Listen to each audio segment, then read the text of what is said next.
Hi, welcome to the Bootleg Book Club podcast.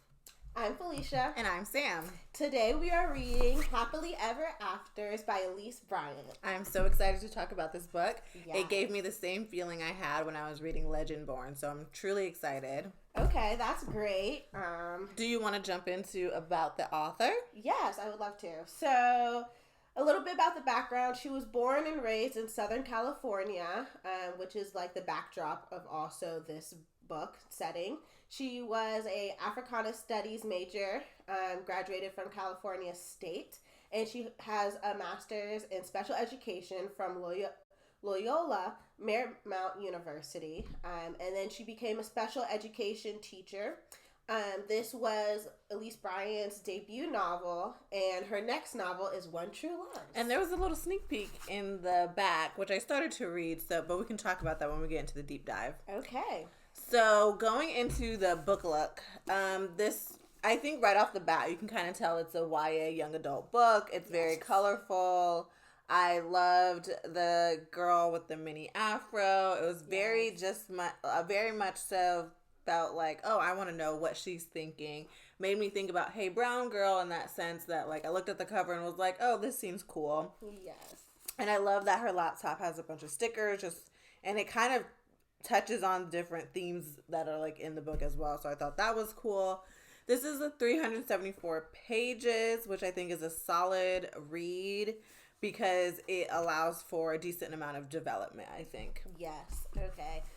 Pretty much same things. I love the colors in the book. I especially love the afro.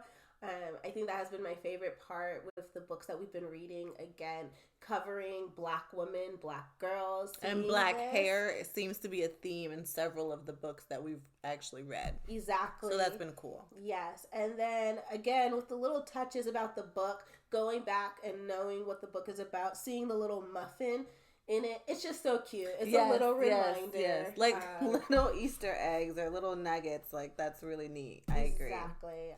And it's just a little cute novel, and I'm glad to have it part of my collection. Oh, yes. Absolutely want to go ahead and say thank you for giving me a physical copy because I usually do the digital copy. And there's nothing wrong with that. I usually do the digital copy, and so it was really nice to have. So thank you again for giving me a copy. Welcome. So I'm going to jump us into the bookmark section now. I do want to say that we talked about this a little bit prior to recording, and we both realized we had a lot of quotes going towards the end of the book, and we don't want to quite get into that quite yet until we get into the portion where we kind of do a deep dive. So what we will do for now, though, is I just thought there was this special moment, and it goes back to the whole idea of hair and just Black hair, Black womanhood, that I think, this just was a special sweet moment between the main character, Tessa, and her new friend that she's made at her new school, Sam.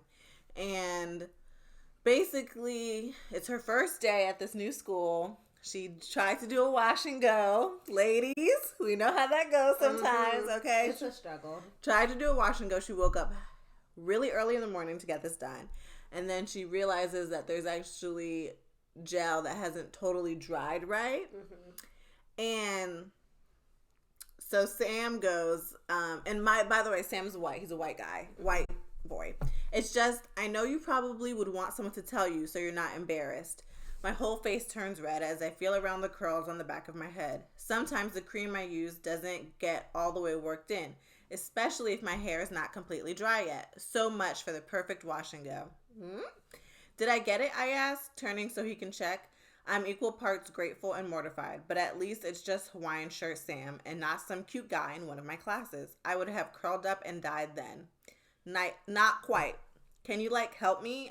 Show me where it is? Desperate times.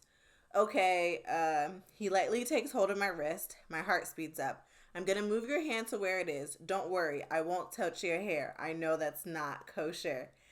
That makes me giggle a little bit, breaking the tension. He moves my hand to the spot on my head. There.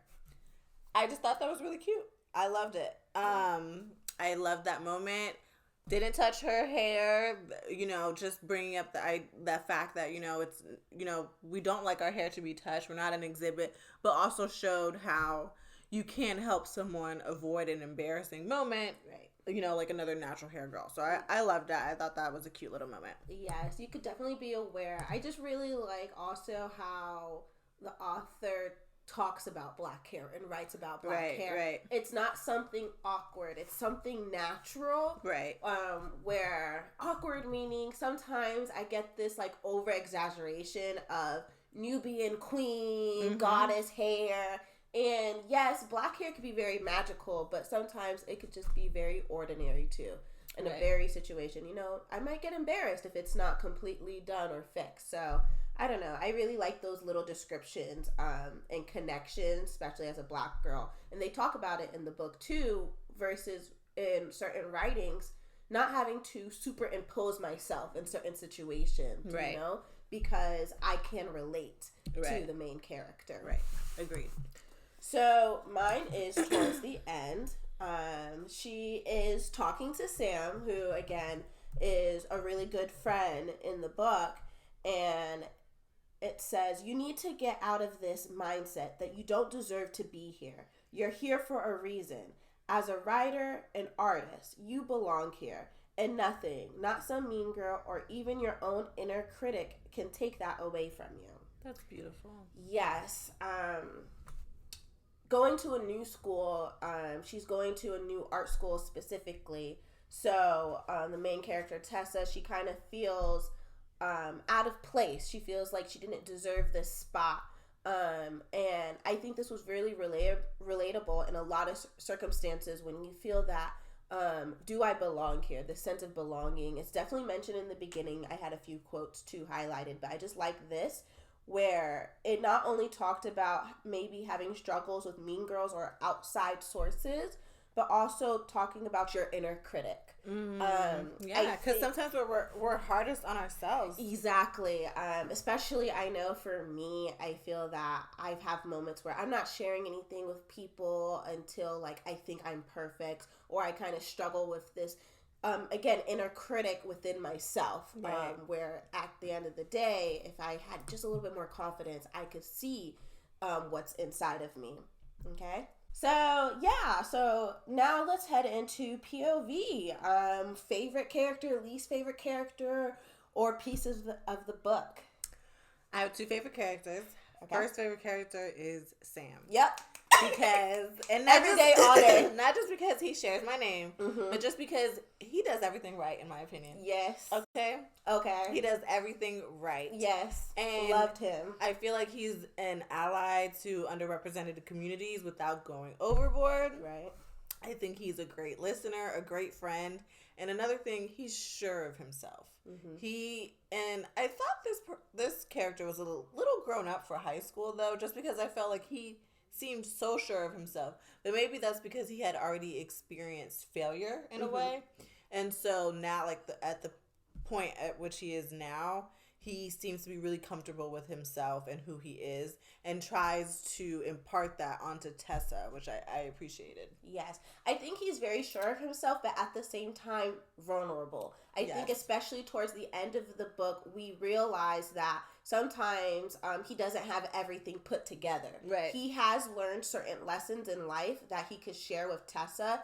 But you realize he's still working on certain things. He's still struggling with certain aspects.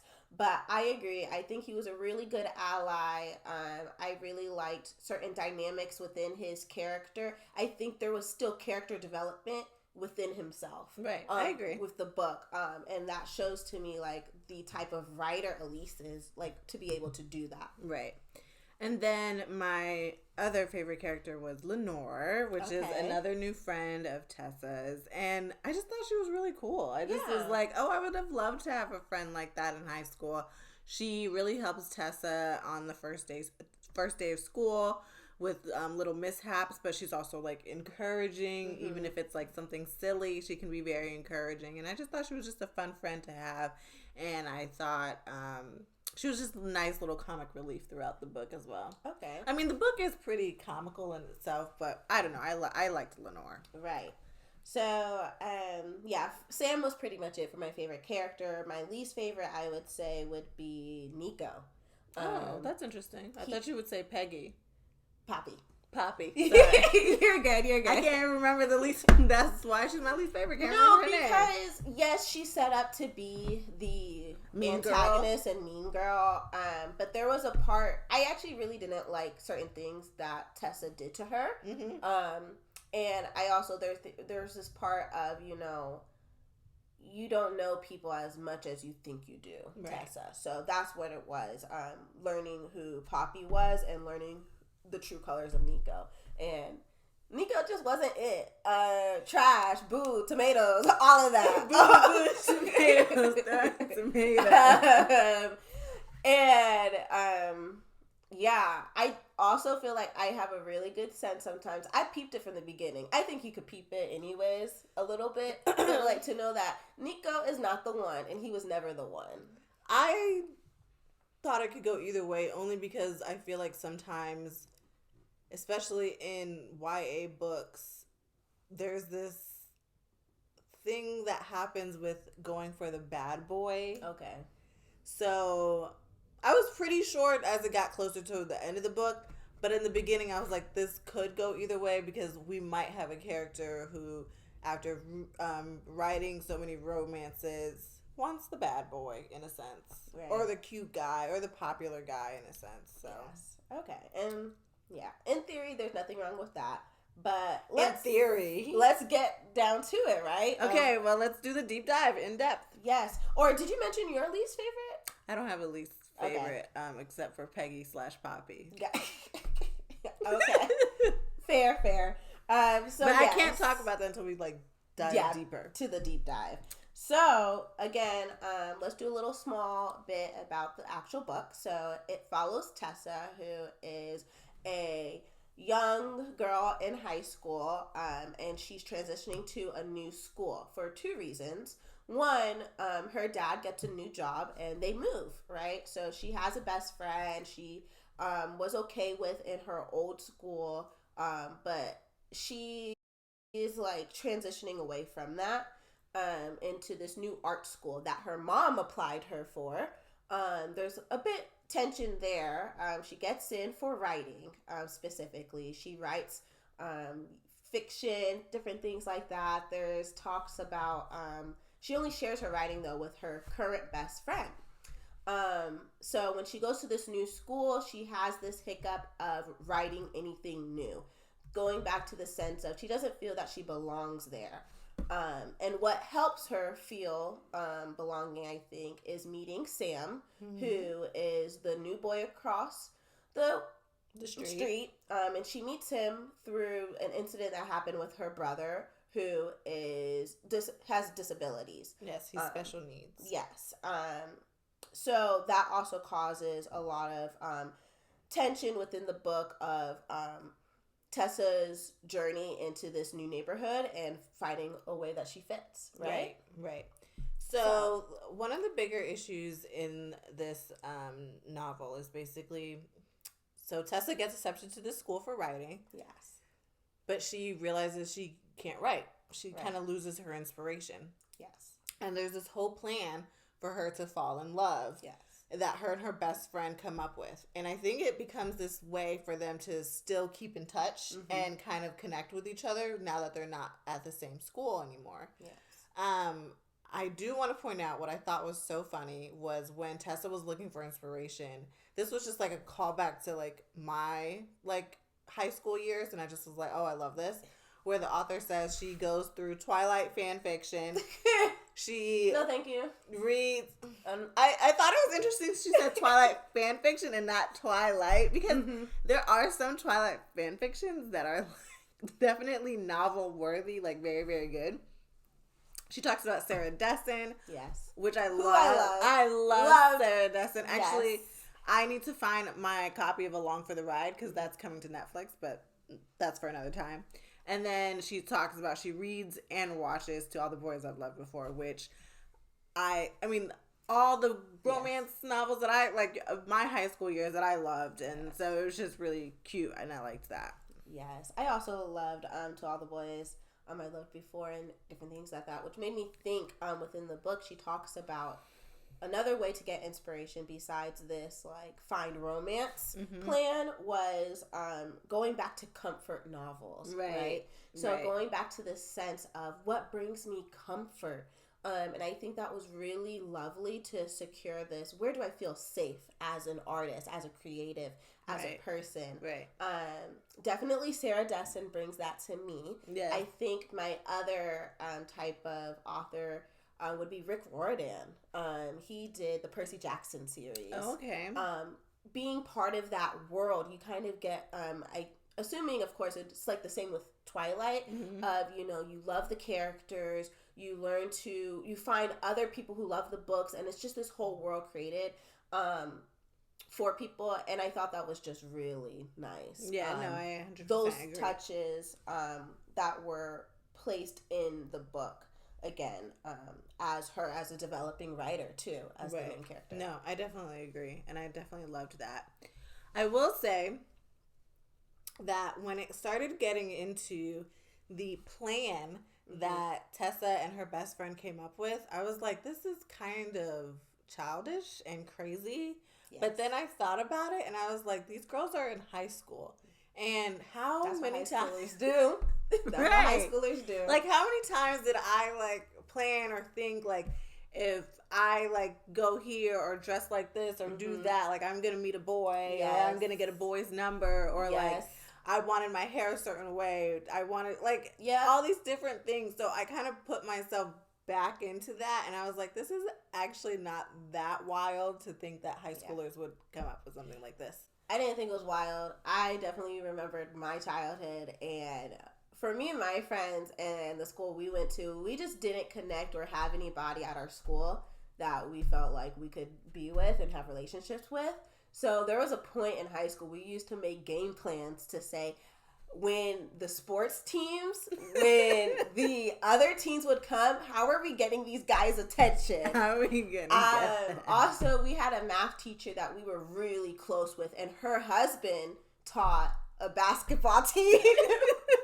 So we would always, again, make plans. How are we going to make moves and meet boys? Right. So I thought it was part of the fun and just, like, again, just no, like, it took me a second hilarious. to, like, get back into it. It took me a second to get back there. But once I did, I was like, no, this is actually pretty reasonable. It's not, like, too outlandish, actually. It's not too outlandish. Yeah. But it is to say certain things I could see that were dramatic, right? She has this list of this is how you make, or this is how you fall in love with a boy, right? Like, one is like, do a pretend fall and he catches you. Kiss him in the rain. The elevator stops, right? Right. Which goes back to these images of romance we have.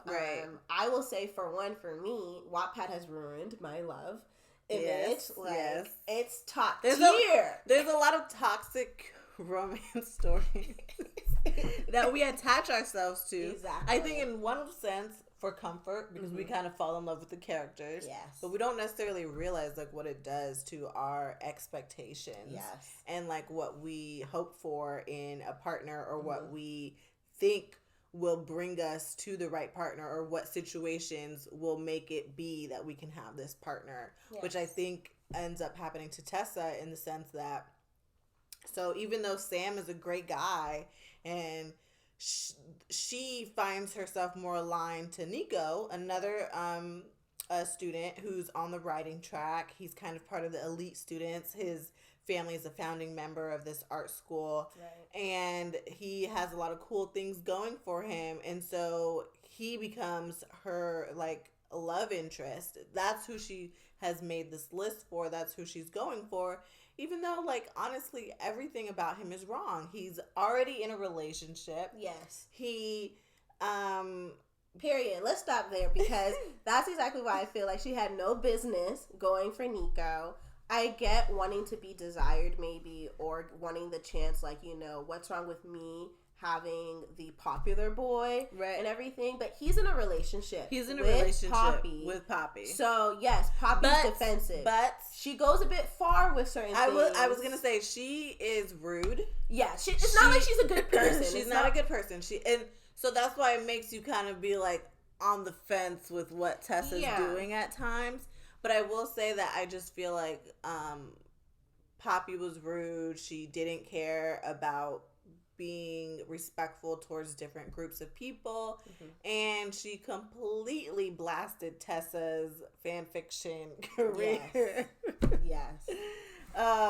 So yeah, that was she was difficult to read, and she just read to me like a mean girl and like someone I would not want to be associated with.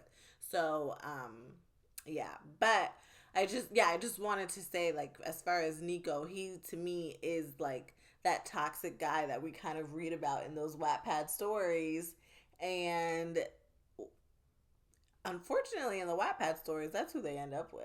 But I liked that in this story, she ends up with the good guy. She ends up with Sam. So that was really nice. Yeah, she does. And it started out as friendship. But again, going back to then just relationships from friendships and recognizing who people really are. You know, Poppy's not a good person, like you said. She's bullying Tessa. She's not respecting other people. These founding, and she's also a student who's like, her family's a founding member. And it's like 4 of them, right? And from the beginning, you see that they kind of ostracize Sam, right?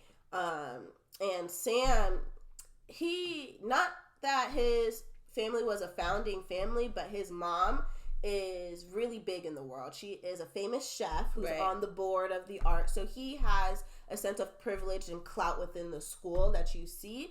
But you also learn that he earned his spot also. And that's where he originally had her. He didn't get in the first time he applied. He didn't get in until they added a food specialty or a culinary specialty. In versus writing, filmography, or dance or whatever. But I think that was also a good message too within itself, because it's like, be true to what your path is or what your art is. Because not only does Sam get in with the culinary, but he is the presenter for like their end of year gala, where he's thriving. He's thriving in that field. So I think that kind of goes to show you to kind of follow your own path as well. Yes, I really liked that. Again, that made me show like he is a wholesome person. Of, you know, he had mistakes, or he failed at certain things, and when he gets to do the gala and serve his beautiful artwork in food, he was like, I'm very much afraid to do this, but I'm going to do this and share it with people who can appreciate my art in the end.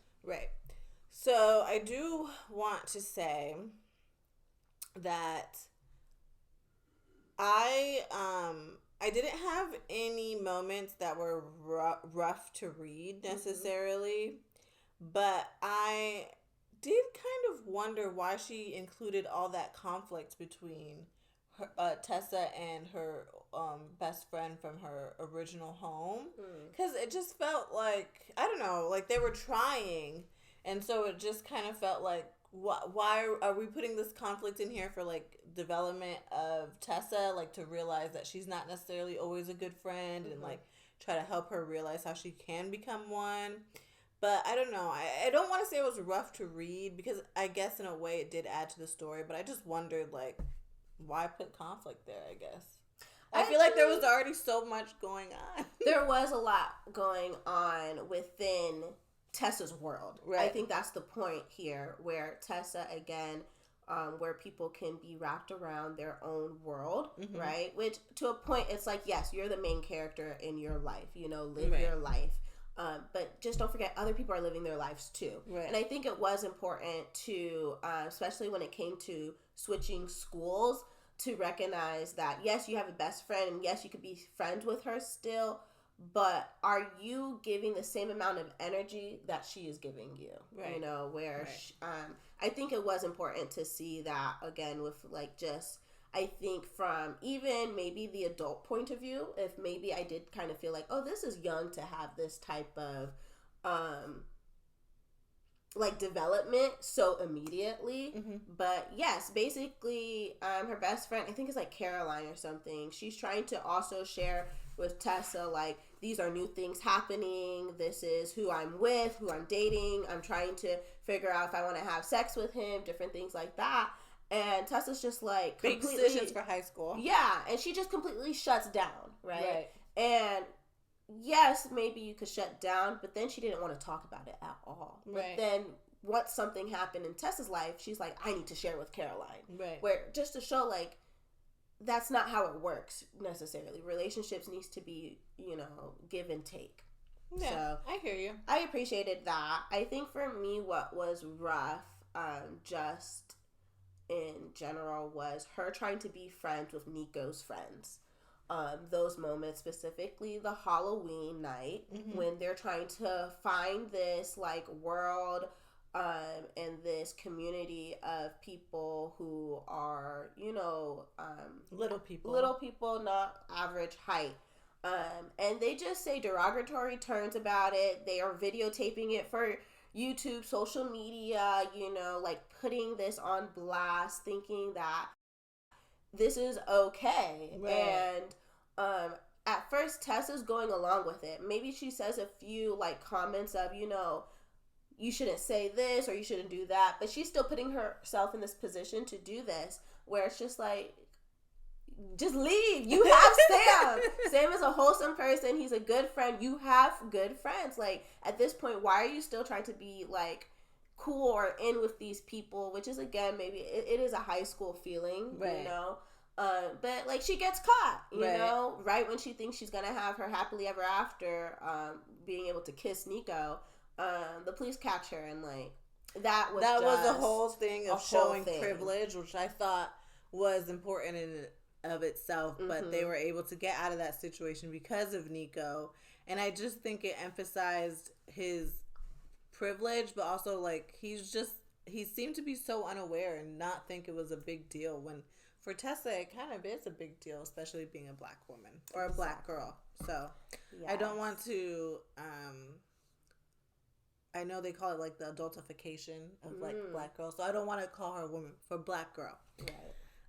So I'm going to go to the writing wish part. So I just want to talk about what we wish the author included, excluded, or changed in the book. I just wish that she expanded it a little bit more on self-love. Okay. I think she wrapped it up nicely, but I think there could have been more room with a few more pages to talk about the fact that part of Tessa regaining her inspiration is like, for herself, and not totally just because now she knows that she's in love with Sam. And I think she tried to wrap it up nicely, but it wasn't necessarily, like, displayed in the way that it was displayed with Sam. But she, on page 373, she says, I thought I needed a real life love story of my own to start writing again, but what I really needed was to find my own words and my own voice again, was to love myself, and I do. And so I feel like she kind of threw it in there. And I appreciated it. And I think it makes it so that this book has a good message overall. But it would have been nice to see a little bit more, I think. Yes. I think knowing that there's a second book, I'm fine with hopefully there being more self-love in the next book. And more exploration into that. The two things I would want, one, more of the mother-daughter dynamic, where, again, her mom kind of puts her on blast almost, and it ended up being a good thing, but it's something Tessa struggled through to get into the art school, right? Versus, and then it's like towards the end, you have this little snippet of her mom saying, and her and her mom making up, which I think could have been talked about more. I felt like it was kind of rushed by the end, by all of this dramatics happening, because so many things were going on. Yeah, it was always a lot. I will say it was always a lot going on. It was always a lot, and I think that goes to my second thing, really, where I wanted more Sam and Tessa as a couple. Those images, they only had 1 week, technically, officially, and it's like, she backtracked to Nico, and I don't know why. So I just feel like, wasn't needed to drag out the whole Nico thing. Right. I think there could have been a cutoff, like, of her staying with Sam throughout after that 1 week of break and figuring out the big escalation could have been just about her writing and learning self-love of like the gala, you know, of all of that writing drama of figuring out how am I going to write, where am I getting my inspiration, and it's like you got your inspiration from your self-love and just realizing, you know, the people that you have around you is good. It's solid. Right. You know? Well, I will say we will get to revisit these characters again in the second book, which is going to focus on Lenore's love story. Oh. And I'm just really ecstatic and really excited to read it. Okay. But overall, I can honestly say I love this book, and I'm so glad that we chose to read the second one as our next book pick. Yes. Thank you. That's pretty much it, right? Okay, well, thank you guys for watching and listening. Please make sure you like and follow us on all of our social media and check out our website for our official book review on Happily Ever Afters to get the full rundown of what we thought. Bye.